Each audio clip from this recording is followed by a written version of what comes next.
Եվրամիության անդամակցության ընթացքում Հայաստանը չի պատրաստվում շանտաժի գործիքներ կիրառել, հայտարարել է Փաշինյանը Հայաստան-Եվրամիություն քաղաքասարակության պլատֆորմի 8-րդ երկկողմ հանդիպման ժամանակ։ Նրա խոսքով Եվրոպական միության անդամ դառնալ չդառնալը քաղաքական որոշման հարց է։ Եվրամիությունը կարող է որոշել չընդլայնվել կամ ընդլայնվել որոշակի տրամաբանությամբ։ Մենք որևէ մեկի քաղաքական կամքին չենք կարող բռնանալ։ Եթե Եվրամիությունը որոշի մեզ ընդունել, շատ լավ, եթե որոշի չընդունել, մենք էլի շահած դուրս կգանք, որովհետև ունենք լավագույն ստանդարտներին համապատասխանող երկիր, նշել է Փաշինյանը։ Հայաստանի Հանրապետությունում դատական եւ արդարադատության եւ արդարության համակարգերը հիմնականում չունեն օրգանական կապ իշխանության բարձրագույն աղբյուրի ժողովրդի հետ։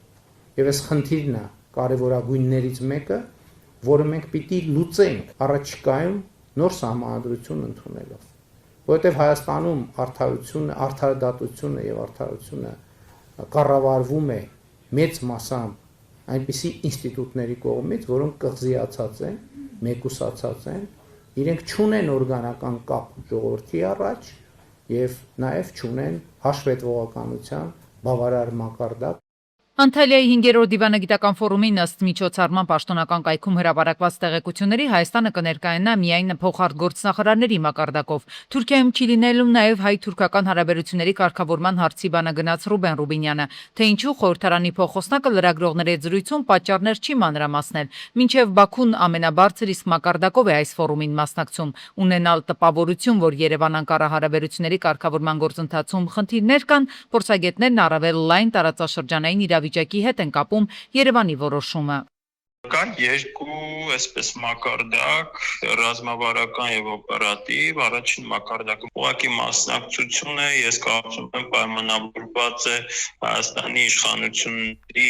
նպատակով Թուրքիայի հետ ունենալ այսպես կոնստրուկտիվ հարաբերություններ, սակայն ռազմավարական իմաստով մասնակցության մակարդակը պայմանավորված է տարածաշրջանային եւ գլոբալ փոփոխությունները, որոնք այսպես լայն թափով տեղի են ունենում հատկապես մեր տարածաշրջանում։ Ստեղծել են այնպիսի այսպես սպասողական եւ այսպես ասենք ոչ միանշանակ իրավիճակ։ Բաքուն կրկին անդրադարձել է մեր մայրօրենքին Ադրբեջանի նախագահի հատուկ հանձնարարություններով ներկայացուցիչ Էլչին Ամիրբեկովն է հայտարարել, թե Հայաստանի նոր սահմանադրության ընդունումը կարևոր դեր կխաղա տարածաշրջանում խաղաղության ապահովման գործում։ Պատասխանելով հայ-ադրբեջանական հարաբերությունների կարգավորման գործընթացին վերաբերող հարցին, Ամիրբեկովը խոսել է ձեռք բերված պայմանավորվածությունների եւ կայուն խաղաղության ապահովման ուղղությամբ ձեռնարկվող քայլերի մասին։ Նա նշել է, թե Հայաստանում սպասվող խորհրդարանական ընտրությունների արդյունքները, ինչպես նաեւ Հայաստանի նոր սահմանադրության ընդունման հանրաքվեն կարևոր դեր կխաղան երկու երկրների միջև խաղաղության համաձայնագրի ստորագրման համար։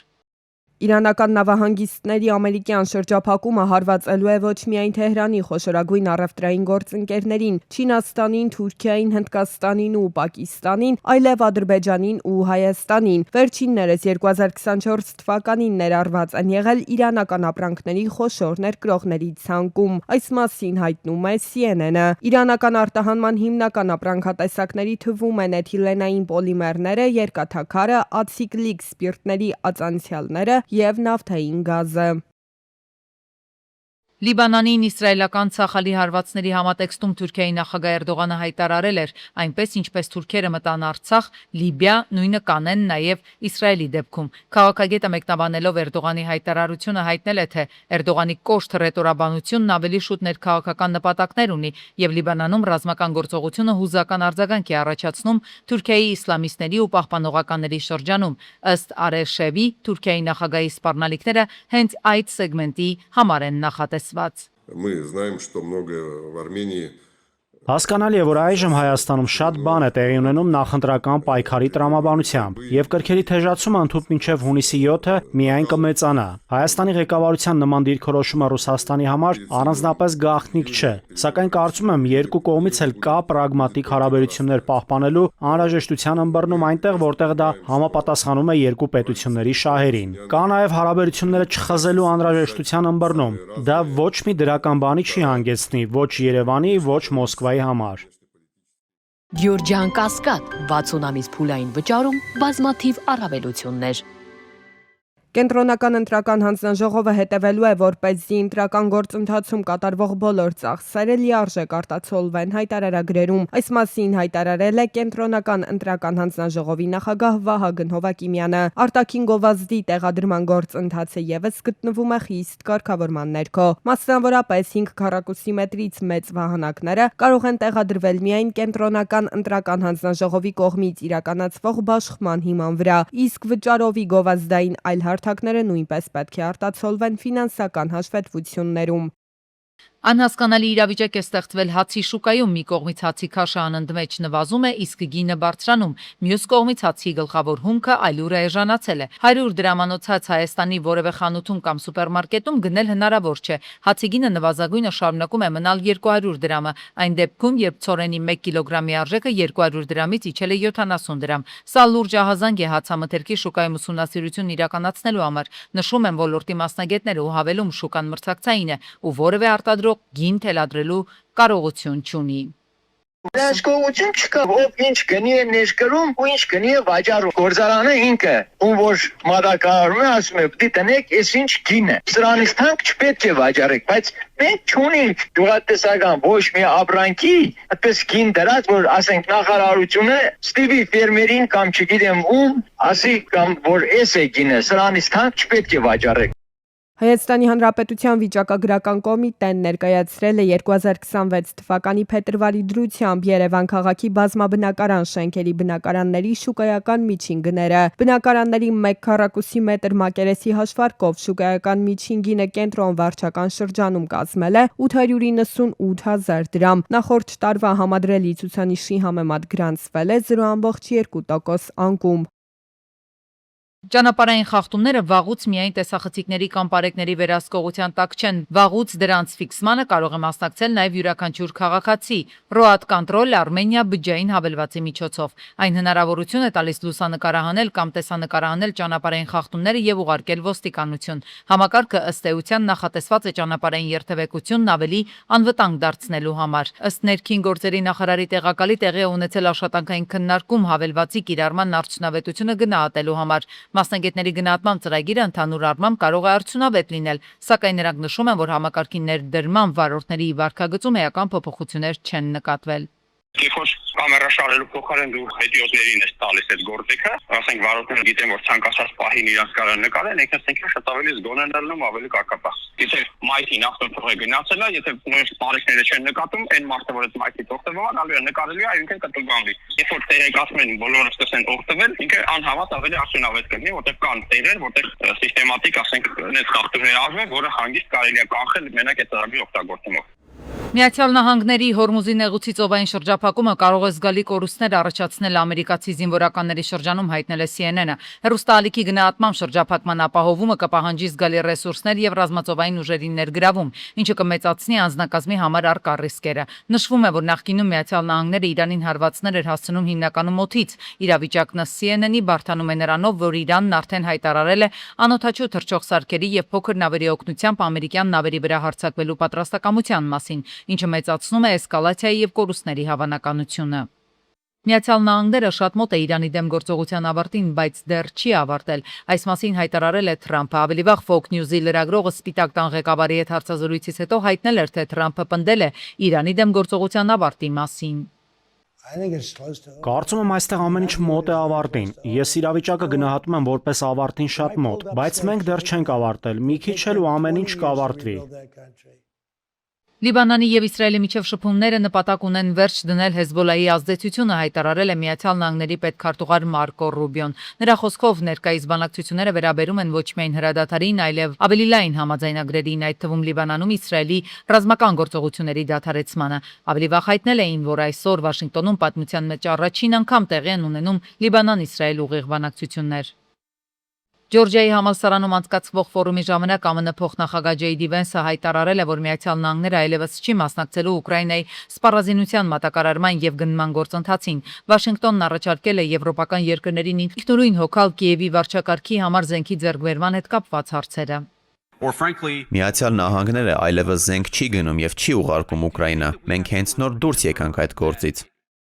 Զինված ուժերի կենտրոնական հրամանատարության ղեկավար ադմիրալ Բրեդ Կուպերը պնդում է, որ ամերիկյան զինվորականներին հաջողվել է հաջողությամբ արգելափակել Իրանի նավահանգիստները։ Նրա խոսքով Միացյալ Նահանգներին հաջողվել է վերջին 36 ժամվա ընթացքում կանգնեցնել իրանական ծովային առևտուրը։ Դոնալդ Թրամփը կրկին քննադատել ու նշանառության տակ է առել Հռոմի Պապ Լևոն 14-րդին։ Հիշեցնենք, Լևոն 14-րդը օրեր առաջ հայտարարել էր, որ Աստված մերժում է պատերազմներ սկսող առաջնորդների աղոթքները, ում ձեռքերը ներկված են այրունով։ Սոցցանցի էջերում Սպիտակ տան ղեկավարը զավեշտալի գրառմամբ անդրադարձել է ամերիկացի Պապին։ Որևէ մեկը Լևոն Պապին կասի, որ վերջին 2 ամիսներին Իրանը առնվազն 42,000 անմեղ բոլորովին անզեն ցուցարար է սպանել, եւ որ բացարձակապես անընդունելի է, որ Իրանը միջուկային զենք ունենա։ Եթե 44-օրյայի զեկույցը չի հրապարակվում, պետք է պատճառը բացատրեն, ով է պատասխանատվության ենթարկվողը։ Մի խումբ քաղաքացիներ 44-օրյայի մասնակիցների ծնողները հարազատները բողոքի ակցիա են կազմակերպել խորհրդարանի դիմաց։ Մասնակիցները դժգոհել են, թե 44-օրյայի հանգամանքները քննող հանձնաժողովի նախագահ Քոչարյանը ուղղորդել է իրենց դիմել խորհրդարանի նախագահին, բայց իրենք դրա անհրաժեշտությունը չեն տեսնում։ Հանձնաժողովի ժամկետը կարող է երկարացվել 2 անգամ 6 ամիս ժամանակով։ 2023 թվականին տեսականորեն հանձնաժողովի ժամկետը լրացել է։ Մենք խնդիրը հետևյալն է։ Երբ որ 25 թվականին ազգային ժողովի падգամավորները, այդ թվում նաև Հայաստան ֆրակցիայի ներկայացուցիչները անդրադարձել են այդ հանձնաժողովի աշխատանքին եւ զեկույցին, ենթադրվում է, որ այդ աշխատանքները որոշակի առումով տեղափոխվել են մինչեւ 25 թվական։ Եթե չի տեղափոխվում, այդ դեպքում պետք է կարողանալ հասկանալ, ինչու 23 թվականին հանձնաժողովի զեկույցը չի հրապարակվել։ Վերջին օրերին համացանցում աղմուկ էր բարձրացրել մի տեսանյութ, որտեղ ինչ-որ տղամարդ վիրավորական արտահայտություններ է թույլ տալիս արցախցիների հասցեին եւ մասնավորապես արցախցի կանանց նկատմամբ։ Ենթադրվում էր, որ կարճ ժամանակ անց իրավապահներն այս հրապարակմանը կտան հավուր պատշաճի արձագանք, այնպես ինչպես նախկինում են վարվել, երբ որևէ մեկը նրանց գնահատականով ատելության խոսքով թիրախավորել է որևէ խմբի, բայց իրավապահները որևէ կերպ չարձագանքեցին երևույթին։ Իրենց գործն է, իրենց պարտականությունն է, որ չթողնեն հանրության մեջ նմանատիպ պարակտում մտցնող, սերմացնող այդ ձևի սրիկա նիգադյայ ազնվորություններին, ու ես գիտեմ իրենք ունեն բոլոր հնարավորությունները, իրենց ձեռին է օրենքնել, այդ օրենքի հիման վրա էլ այդ մարդկանց, այդ խախտումները ամեն ձևի այդ մարդկանց պատժի ենթարկելու հարցն է։ Գլխավոր դատախազության առջև բողոքի ակցիա իրականացնող արցախցիները նշում են, որ սա առաջին դեպքը չէ, երբ ինչ-որ մարդիկ ակնհայտ սադրիչ նպատակներով կոպտորեն վիրավորում եւ թիրախավորում են արցախցիներին եւ պատասխան չեն տալիս օրենքի առջև։ Այն դեպքում, երբ այլ քաղաքացիներ շատ ավելի մեղմ արարքների համար միանգամից հայտնվում են իրավապահների ֆոկուսում։ Նմանատիպ ձևակերպումով կամ չգիտեմ ում կողմից ուղղորդվող, ինչ ուժերի կողմից, ինչ ներկայացուցիչների կողմից ուղղորդվող, սա ուժը ոչ 10-րդ, ոչ 20-րդ դեպքն է։ Սա որ անպատիժ են մնում կամ անպատիժ եմ անտեսում են նմանատիպ հարցերում, ուրեմն ես գիտեմ, թե սրա հետևին կա ինչ-որ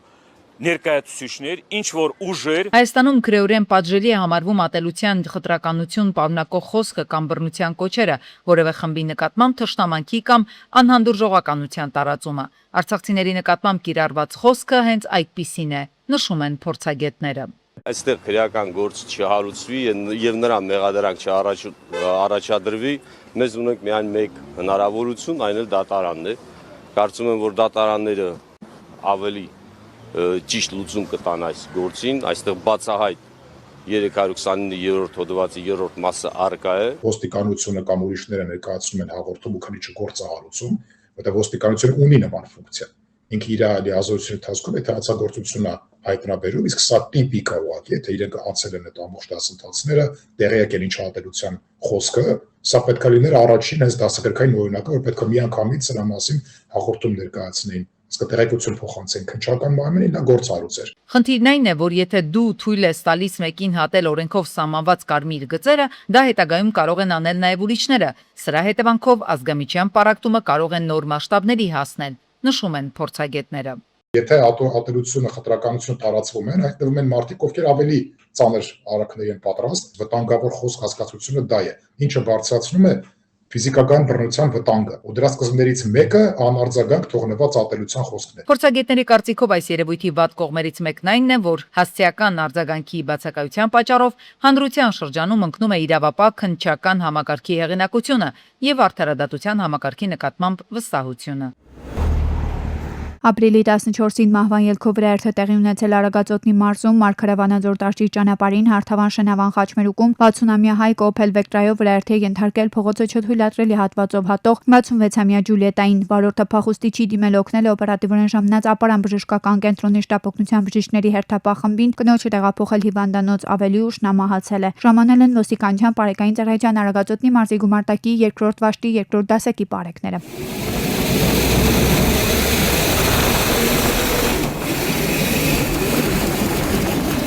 Ժամանել են նաև համայնքային ոստիկանության գլխավոր վարչության ապարանի բաժնի հերթապահ խումբը օրվա պատասխանատու հերթապահի գլխավորությամբ։ Արտակարգ դեպք է տեղի ունեցել Մայրաքաղաքում Միասնիկյան պողոտայի 55 կոտրակ 5 հասցեում ծաղկի սրահի հետնամասում ճանապարհին կառուցված հենապատը մոտ 70-ից 100 մետր փլուզվել է։ Վնասվել է կայանված 2 մեքենա, ժամանել են փրկարարության Երևանի շրջփրկարարական ջոկատի փրկարարները։ Դժվարություններ չկան։ Ու կա վտանգ, որ հնարավոր է ռողաշերտը փլուզվի, մնացած բետոններից հատվածներ պաշտպանիչ պատներ փլուզվի։ Արմավիրի քրեական եւ Արշապատի համայնքային ոստիկաններն ու քննիչները հսկայածավալ աշխատանքների արդյունքում հայտնաբերել են Էջմիածնի գլխավոր հրապարակում հանգստյան օրերին կրակոցներ արձակողին ու մասնակիցներին։ Այդ օրը համայնքային ոստիկանները 45-ամյա Յուրա Գալստյանին տեղում վնասազերծել էին, եւս 2 հոգի դիմել էին փախուստի։ Պարզվել է, որ նրանք են եղել 47-ամյա Կարեն Վարդանյանն ու նրա որդի 21-ամյա Գոր Վարդանյանը։ Հայտնաբերվել է նաեւ ինքնաձիգը, որը կասկածյալներից մեկը թաքցրել էր Էջմիածին քաղաքի դպրոցներից մեկի տարածքում։ Մի քանի ժամ տևած որոնողական աշխատանքների հետո ոստիկանները թիվ 9 հիմնական դպրոցի հետնամասում գտնվող կիսաքան շինությունում հայտնաբերել են ինքնաձիգը 1 փամփշտատուփով, որի մեջ արկա է եղել 36 հատ չկրակված փամփուշտ։ Եվ ապրիլի 15-ին սկսվել է Երևան-Սևան-Իջևան ճանապարհի դեպի Արցվի Արցան տանող բաժանարար հատվածում երկաթե պաշտպանիչ պատնեշների տեղադրումը։ Ներքին գործերի եւ տարածքային կառավարման ու ենթակառուցվածքների նախարարների միջամտությունից հետո պատնեշների բացակայության պատճառով է, որ երկար ժամանակ վարորդները չթույլատրելի հատվածով շրջադարձ էին կատարում, վթարային վիճակ ստեղծում մյուսների համար։ Պատահարներից խուսափել էլ չէր հաջողվում։ Բացի այս ամենից եւս մեկ խնդիր կա։ Վերգետնյա անցում է անհրաժեշտ, քանի որ տարածքում գտնվող սեփական տների բնակիչներն ու հաստատությունների աշխատակիցները ճանապարհն անվտանգ անցնել չեն կարողանում։ Հուսով ենք, որ այլևս որոշ վայ վարորդներ բաժանարար գոտու վրայով չեն անցնի եւ վթարային իրավիճակներ չեն ստեղծի։